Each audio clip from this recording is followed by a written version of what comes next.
morte do Papa Francisco mobiliza católicos no mundo todo. Aqui no Brasil, a Arquidiocese de Brasília acompanha de perto esse momento histórico. A gente conversa agora com o padre Eduardo Peters, que é vigário-geral da Arquidiocese de Brasília, para entender como os fiéis estão reagindo à notícia e quais homenagens estão sendo preparadas por aqui. Muito obrigada, padre. Obrigado pela gentileza de participar com a gente. Boa tarde, Neila. Boa tarde aí aos que nos assistem. Nesse dia em que a gente tem uma confusão de sentimentos, né? Acabamos de celebrar a Páscoa, a ressurreição do Senhor, e, ao mesmo tempo, hoje é aniversário de Brasília, terminamos agora as celebrações do aniversário de Brasília, e com essa mescla assim, de alegria pela Páscoa, mas também feridos com a morte do nosso querido Papa Francisco, né? Então é um momento para nós de viver, né, na prática essa esperança da ressurreição. Uma alegria falar com todos vocês. Padre, como é que a Arquidiocese aqui de Brasília recebeu essa notícia? A morte aconteceu na madrugada dessa segunda-feira. Quando é que vocês acabaram sabendo e como é que foi recebida essa notícia por vocês? Então, Brasília tem um cardeal, né? E que faz parte do colégio que elege o próximo Papa, né? Nós tivemos a notícia logo pela manhã, como todos os outros, né? Com o anúncio oficial feito pelo cardeal responsável por isso na Santa Sé, e já estávamos nos dirigindo aqui para a Catedral para as celebrações relacionadas com o aniversário da cidade, 65 anos hoje, né? E também o próprio aniversário da Arquidiocese. Dom Paulo presidiu a Eucaristia agora, terminamos faz pouco tempo, né, com o governador. E, assim, tomados de emoção, né, porque o Santo Padre é um testemunho bonito, né, da misericórdia de Deus, da acolhida, né, que nós devemos ter na igreja, e vê-lo partir nos deixa um pouco com a sensação de orfandade, né, mas com expectativa também de que Deus vai prover a igreja, né? Também os pastores, como sempre proveu na história da igreja. Mas olhamos primeiro com uma imensa gratidão a Deus por tudo aquilo que o Papa Francisco representou para nós, também para o mundo, né? Bom, padre, houve uma missa agora há pouco, como o senhor acabou de dizer, hoje é aniversário de Brasília, então para quem está fora aqui do Distrito Federal e não sabe, hoje é aniversário de Brasília, 65 anos da capital federal. Houve uma missa há pouco, além da missa que foi falado sim, a respeito da morte do Papa Francisco. Existe alguma outra homenagem prevista aqui em Brasília para o Papa Francisco? Sim, Dom Paulo já nos convocou para uma Eucaristia na próxima quarta-feira, às 12h15, na Igreja Catedral, que é o horário normalmente da Eucaristia aqui na Esplanada dos Ministérios, já em sufrágio pelo Papa Francisco. E pediu que todas as comunidades da nossa diocese se preparassem também para rezar as Eucaristias pela alma do Papa, né? Agora começa esse processo, são 9 dias, né, de oração, que vamos estar aí voltados, né, em gratidão a Deus, né, pelo Papa Francisco, pedindo também pelo seu repouso eterno, e vamos, na sequência, iniciar, né, depois de um período de luto, como está previsto também no processo de eleição do novo Papa, iniciar aí as missas, né, pró-eligendo Romano Pontífice, né, que é a missa pela eleição do novo Papa. Então toda a igreja agora faz luto, né, e precisamos com carinho, né, rezar pelo Papa Francisco e na sequência rezar pelo futuro Papa. Bom, falamos bastante aqui, padre, a respeito de como foi essa atuação do Papa Francisco, tanto na religião quanto fora dela. O Papa Francisco teve grande proximidade com os temas sociais. Como é que esse posicionamento dele impactou a igreja no Brasil? As mudanças que ele trouxe para a Igreja Católica, como é que isso chegou e como é que isso teve impacto na Igreja Católica no Brasil? Vou lhe contar uma coisa pessoal, né? eu estava lá em Roma no dia da eleição do Papa, né? Eu tive a oportunidade de viver em loco, né? A última audiência do Papa Bento, depois todo o processo que foi para a eleição do Papa Francisco. Eu morava no Colégio Pio Brasileiro e lá convivi com os cardeais que foram para o conclave, e a gente viveu esse momento da eleição do Papa de perto. Então eu estava lá na Praça de São Pedro quando saiu a fumaça branca e tudo, né? E nosso coração se encheu de alegria por saber que era primeiro um Papa latino-americano, né? Pela primeira vez na história, Latinoamérica eleva um pouquinho, né, do seu estilo também de igreja para a igreja do mundo inteiro. Foi uma coisa muito bonita, né, muito oportuna também, porque aqui em América Latina, os nossos bispos, na verdade, mais que príncipes da igreja, que são de fato, são pastores, né? E nós podemos sentir isso de maneira imediata na simplicidade do Papa Francisco. Logo que ele foi eleito, foi engraçado, né? Porque ele foi pagar a conta do lugar onde ele se hospedou antes do conclave, e o pessoal se assustava com a simplicidade. Ele saía para dar a bênção de maneira muito singela no povo, surpreendendo inclusive a própria segurança. No começo era um problema, mas a gente já via o desejo de um Papa de estar bem próximo, né, do povo, dos problemas, das dificuldades do mundo, e também como um pastor, né, que escuta, né, a igreja. Eu estava ouvindo a última entrevista, eu gostaria de ressaltar, talvez tenham se falado pouco nisso, o grande processo que o Papa começou a desenvolver na igreja, que é o processo da sinodalidade.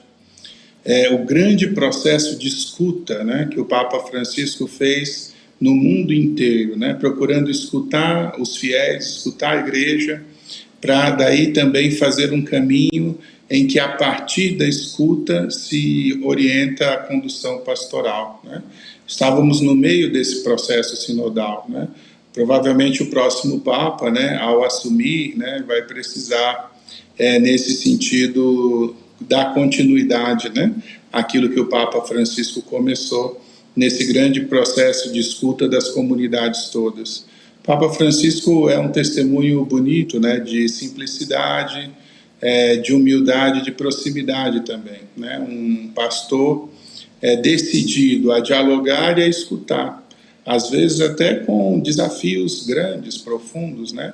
Mas de maneira muito assertiva, abrindo diálogo com todos, construindo com todos esse caminho também de vida, esse caminho de fé. Então, perdemos aí, né, esse grande pastor, mas é próprio da igreja dar continuidade também aos processos, né? Então, imagino que Deus proverá, né, o pastor que precisamos, para que a igreja siga, né, adiante nesse grande e importante processo de diálogo. Bom, o senhor estava falando, padre, a respeito do que a igreja espera agora depois dessa história toda e dessas mudanças que foram feitas, incorporadas pelo Papa Francisco. Mas o que a igreja espera do conclave que vai ser realizado agora nos próximos dias? Existe alguma expectativa? Então, é difícil dizer, né? Porque, para você ter uma ideia, o colégio cardinalício mudou bastante, né? O Papa Francisco, praticamente 80%, se não isso, quase isso, são de novos cardeais, né? E cardeais que o Papa escolheu na periferia, né? Então, são bispos, né, que estão nas igrejas da periferia, não estão lá no centro da Europa, né?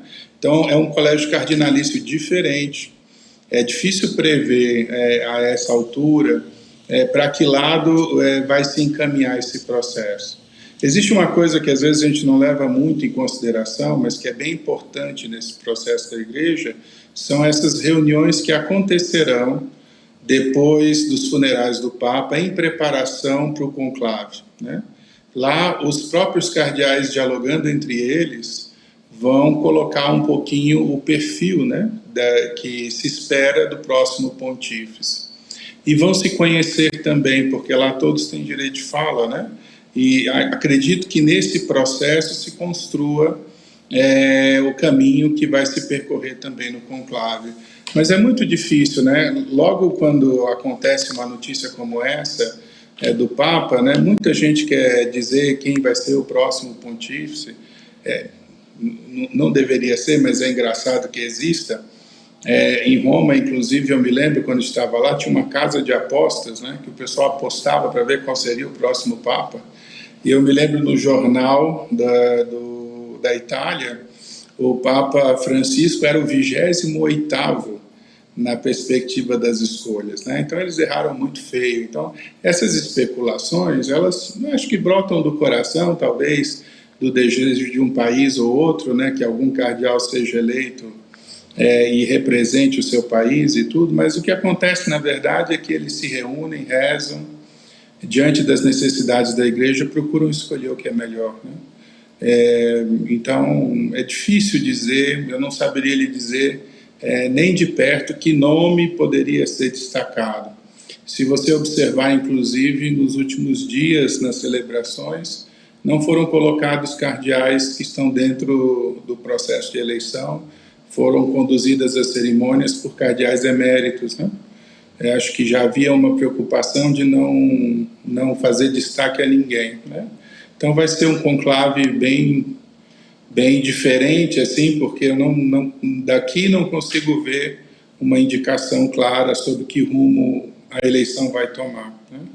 Importante rezar agora pela alma do Papa, né, com alegria, também pedir a Deus que o receba no céu, é Páscoa dele, né? E na medida em que forem chegando esses dias, pode ser que um nome ou outro vá se destacando, mas agora é muito difícil falar algo do gênero, né? Mas, para além de um nome, este é um momento que a Igreja Católica precisa ou prefere um novo Papa que siga esses mesmos passos do Papa Francisco ou um Papa que seja mais conservador? Então, sobre muitos aspectos, eu sei que às vezes a tendência é a gente gerar em torno de um diálogo em que existe talvez a ideia de progressismo e conservadorismo, né? Na igreja, acho que o caminho que vamos tomar é um caminho de equilíbrio, né? Porque existem muitas coisas importantes a se conservar, né? E outras coisas a se reformar. Há uma fala dentro da igreja, né, que a igreja está sempre em reforma, porque a igreja precisa sempre olhar para a necessidade do povo de Deus e, ao mesmo tempo, garantir que a fé seja mantida, seja guardada, né? Então, é uma mescla das duas coisas, viu? A igreja vai escolher alguém que possa reformar as coisas que precisam ser reformadas em vista do bem do povo e que possa guardar aquilo que é o essencial da fé. A gente tem confiança que Deus dá a cada tempo, né, o seu Papa, né? Nos deu o querido Papa Francisco, que abriu luzes, né, sobre tantos aspectos importantes da vida social e vai nos dar agora mais uma orientação, mais um caminho, com certeza de continuidade, porque o papado é sempre assim, né? O Papa Francisco deu continuidade a muitas coisas que o Papa Bento começou. Pobre Papa Bento, às vezes foi muito mal interpretado, mas boas coisas que a gente hoje atribui ao Papa Francisco foram iniciativas do Papa Bento, na verdade, né? Por exemplo, essa própria questão do combate à pedofilia, é porque às vezes a gente tira do contexto, quando o Papa Bento começou o ano sacerdotal e lá atrás começaram a aparecer esses problemas, o próprio Papa Bento foi o Papa que mais interferiu, né, na disciplina eclesiástica para que isso de fato não ocorresse, né? Depois o Papa Francisco ampliou essa legislação, deixando claro que o Papa Bento começou. Então a continuidade existe sempre, né? E existe para o bem de todos, né? São coisas que a gente não pode negligenciar na vida da igreja. Então é um processo bonito, cada um acrescenta, né, um pouco do seu e dá passos importantes para o futuro. Mesmo essa questão da homossexualidade, que eu vi o outro entrevistado falando, né? Eu fui reitor de seminário 6 anos, padre formador 20 anos, né? E essa legislação ela já existe desde o tempo do Papa Bento, desde o Papa João Paulo II, inclusive, né? A questão é que os papas vão precisando, né, iluminando, colocando mais clareza sobre como nós devemos proceder no processo de formação. Então, é sempre uma construção em que a igreja vai entendendo também o seu papel e vai discernindo o seu caminho. Mas hoje perdemos um grande Papa, né? E graças a Deus, no último século, se a gente observar, o século XX e o século XXI, nós recebemos grandes papas, santos papas, né? Então, agradecer a Deus por mais esse dom que foi a vida do Papa Francisco. Padre Eduardo Peters, obrigada pela participação aqui com a gente, obrigada pela forma gentil, carinhosa que o senhor explicou aí como funciona o papado, as mudanças que aconteceram e as possibilidades de mudança também na Igreja Católica. Muito obrigada, viu? Até uma próxima participação. Eu é que agradeço e dizer ao povo de Deus, rezemos agora pelo Papa Francisco, né, que Deus lhe dê o repouso merecido, né, de todo o sacrifício que ele fez pela igreja, e rezemos também confiante, né, porque Deus há de providenciar o futuro que a igreja precisa. Repouso... Deus abençoe a todos e mesmo sofrendo uma feliz Páscoa, né, para todos nós. Isso que eu ia dizer, o repouso do Papa num momento tão bonito, né, momento de Páscoa, até nisso acabou sendo bonito. Você sabe que João Paulo II foi assim também, né? Foi nesse período, ele morreu no domingo da misericórdia, na oitava da Páscoa. É verdade. Então, estão unidos aí. Obrigada mais uma vez.